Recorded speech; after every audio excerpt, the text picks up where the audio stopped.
Uma fé à prova de tempestades. Talvez um dos relatos mais conhecidos de toda a Bíblia e de todo o Novo Testamento, que está presente nos livros de Mateus, de Marcos e Lucas, em que narra o momento em que Jesus mostra ter autoridade sobre toda a criação, autoridade sobre todas as coisas, que é o relato descrito aqui, e eu vou ler o relato de Mateus 8, do 23 ao 27, quando Jesus acalma uma tempestade. Então, entrando ele no barco, seus discípulos o seguiram.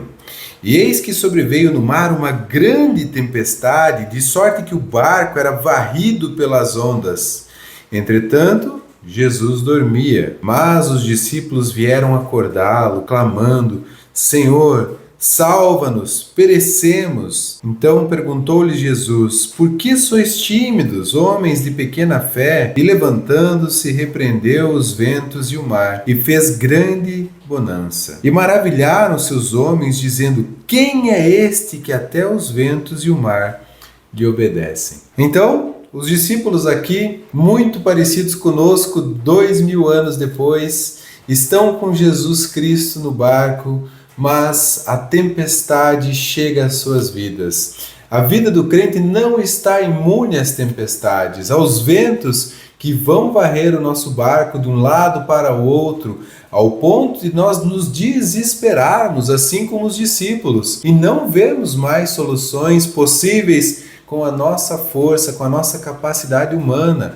Os ventos vão bater tão forte, a tempestade será tão densa que não teremos para onde fugir, para onde correr. Os discípulos, nesse desespero, levantam um clamor a Jesus: salva-nos, porque vamos perecer. Salva-nos, ó Mestre. Talvez nessas orações, nas orações em que não temos palavras preparadas, bonitas, adornadas, que não querem impressionar homens, mas que vêm do nosso mais profundo ser, lá do nosso interior, porque são uma expressão genuína de que precisamos da salvação do nosso Senhor, do cuidado do nosso Deus. E é essa oração desajeitada que chega aos ouvidos de Jesus. O relato de Marcos mostra que Jesus, em sua humanidade, estava cansado, estava deitado sobre um travesseiro, repousando no barco.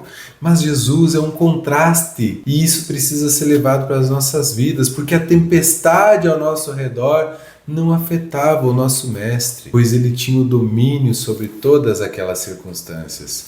Jesus ali então é acordado e se impressiona com a falta de fé daqueles que estavam junto dele, que caminhavam com ele, que viam as grandes maravilhas que ele estava fazendo, não sabiam quem era este que estava com eles no barco. E então, conforme Mateus: por que são tão tímidos, homens de pequena fé? Ou então, Marcos: ainda não tendes fé? Ou então o relato de Lucas: onde está a vossa fé? Jesus se impressiona com a falta de fé dos discípulos, porque eles estavam olhando para as circunstâncias, para a gravidade daquela tempestade, e não para o seu Senhor, que estava ali para salvá-los, junto deles no barco. Jesus, com uma palavra, acalma tudo aquilo que parecia o fim.